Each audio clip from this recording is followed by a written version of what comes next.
Ameen rounds உங்களை அன்போடு வரவேற்கிறது. Doctor MS. உதயமூர்த்தி அவர்கள் எழுதிய எண்ணங்கள் என்ற புத்தகத்தின் வாசிப்பு. சரித்திரத்தை மாற்றிய எண்ணங்கள். நாய்களுக்கு நமது எண்ணங்களை புரிந்து கொள்ளும் சக்தி இருப்பதை நீங்கள் கண்டிருக்கக்கூடும். எங்கள் வீட்டு நாய் சில சமயம் தவறு செய்துவிட்டு குற்றவாளி போல விழித்து கொண்டு நம் முகத்தை நோக்கியதை நான் நினைவு கூறுகிறேன். எண்ணங்கள் நமது மனதின் உணர்ச்சிகளை பதிந்திருப்பதாக உளநூலார் கூறுகிறார்கள்.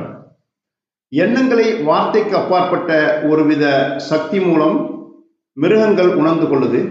ஓர் ஊரில் நாய்களை பட்டியில் விட்டுவிட்டு சொந்தக்காரர்கள் வெளியூர் சென்றாங்க.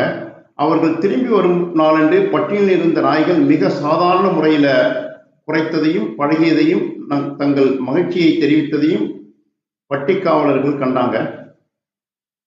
பிளாரிடா என்ற மாநிலத்தின் டால்பின் எனப்படும் சுறா போன்ற ஒரு வகை மீன்களை வளர்த்து பழக்கப்படுத்தி சோதனைக்கு உபயோகித்து வந்தாங்க. ஒரு நாள் அவற்றை கொண்டு கடலில் விட்டுவிடுவது என்றும் இனி அவை சோதனைக்கு தேவையில்லை என்றும் தீர்மானித்தாங்க. அன்றிலிருந்து அங்கிருந்த சில டால்பின்கள் உணவருந்த மறுத்துவிட்டன. 4 நாட்களில் தங்களை பட்டினி போட்டு மாய்த்து கொண்டன. ஏனெனில் அவை அவ்வளவு அன்புடன் வளர்க்கப்பட்டவை. அவற்றால் பிரிவை சகித்து கொள்ள முடியல.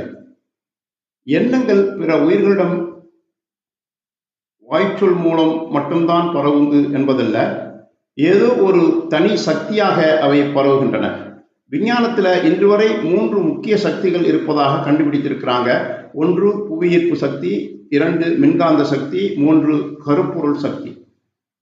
இம்மூன்று பெரும் சக்திகளுக்கும் என்ன சக்திக்கும் இதுவரை ஏதும் தொடர்பு இருப்பதாக தெரியல.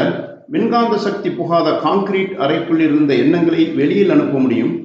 புவியீர்ப்பு சக்திக்கு அப்பால் இருந்து வானவெளி வீரர் கேப்டன் மிச்சல் எண்ணங்களை பூமிக்கு அனுப்பி வைத்தார். ஆகவே எண்ண சக்தி இதுவரை அறியப்படாத ஒரு தனி வகை சக்தி என்றுதான் கூறணும். சோவியத் ரஷ்யாவில் மனம் பற்றிய ஆராய்ச்சி அதிகம் நடைபெறுகிறது. அவர்கள் மனத்தை ஒரு ஜீவ ரேடியோ என்று அழைக்கிறாங்க. மனம் மூலம் மாஸ்கோவிலிருந்து லெனின்கிராடிற்கு செய்தி அனுப்பினாங்க.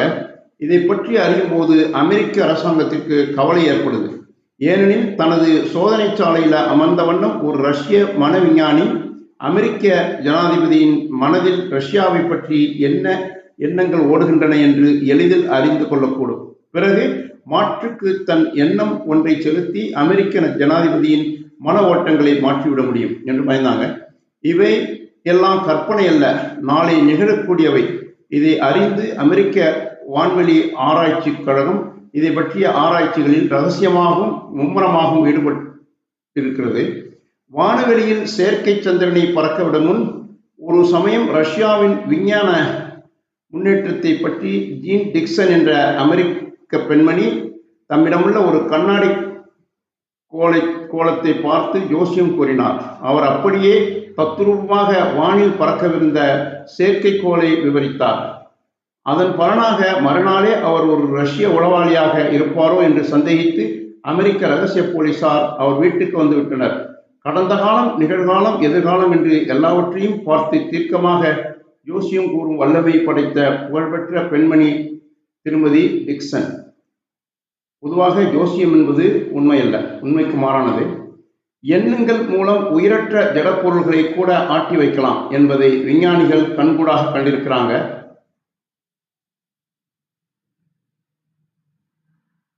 யூரி கெல்லர் என்ற இஸ்ரேல்காரர் ஒரு சமயம் தமது மன எண்ணங்களை ஒருமுகப்படுத்தி ஓர் உலோகத்துண்டை வளைத்து காட்டினார். எண்ணங்கள் நமது உடலை மாத்திரம் பார்ப்பதில்லை, பிற உயிர்களை பாதிக்கும், ஊடுருவும், ஏன் உயிரற்ற திடப்பொருள்களை கூட ஆட்டி படைக்கும் வலிமை படைத்தவை அவை. ஆகவேதான் நாம் என்றும் நல்ல எண்ணங்களை பரவ விடுவது நல்லது. உண்மையிலேயே நம்மிடம் பெரிய ஜீவ ரேடியோ இருக்குது. மனம் என்ற ஒரு ஜீவ ரேடியோ மூலம் நாம் உற்சாகத்தையும் தைரியத்தையும் மகிழ்ச்சியையும் பரப்பலாம். நாமும் மகிழ்வுடன் இருக்கலாம். அல்லது நமது வானொலி மூலம் அழுகுரலை, துக்கத்தை, இயலாமையை பரப்பிக் கொண்டிருக்கலாம். இதன் மூலம் நாமும் நொந்து பிறரையும் நோகச் செய்யலாம். நாட்டில் ஓரிரு அழுகுரல் தலைவர்கள் இருந்தால் போதும், எல்லாவற்றிலும் குற்றம் கண்டு வாழ்வையே நரகமாக அடித்துவிட முடியும். ஓரிரு அழுகுரல் கவிஞர்கள் இருந்தால் போதும், வாழத் தெரியாதவன் பொது மக்களது வாழ்க்கையில் தன் சோகத்தை சூறேற்றி நாட்டை சுடுகாட்டிற்கு அழைத்துச் செல்லலாம். ஓரிரு அழுகுரல் மதத் தலைவர்கள் ஆண்டவனை காட்டி பயமுறுத்தி மக்களை இருளில் கொண்டு செல்ல முடியும். ஒரு நாடு முன்னேறுகிறதா பின்னேறுகிறதா, தேங்கி கிடந்து நாற்றம் எடுக்கிறதா என்பது அந்த நாட்டின் பல்வேறு துறை தலைவர்களையும் மக்களையும் பொறுத்தது. அவர்கள் கொண்டிருக்கும் எண்ணங்களை பொறுத்தது.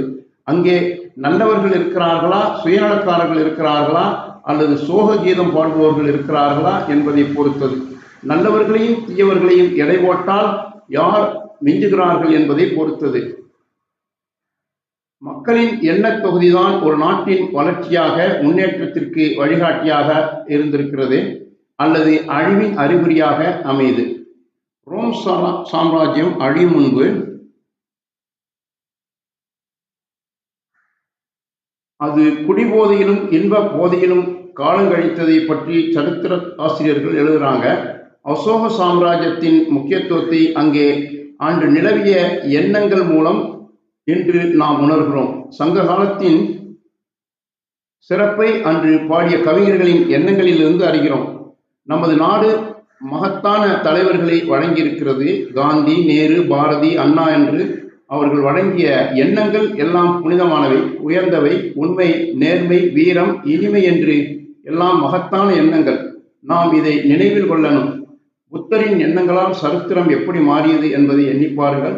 புத்தர் தம்முடன் எண்ணங்களை தவிர வேறு என்ன கொண்டு வந்தார் என்பதையும் சிந்தித்து பாருங்கள். இயேசு கிறிஸ்துவின் எண்ணங்கள் எப்படி ஐரோப்பிய சமுதாயத்தை மாற்றி அமைத்தது என்பதை எண்ணிப்பாருங்கள்.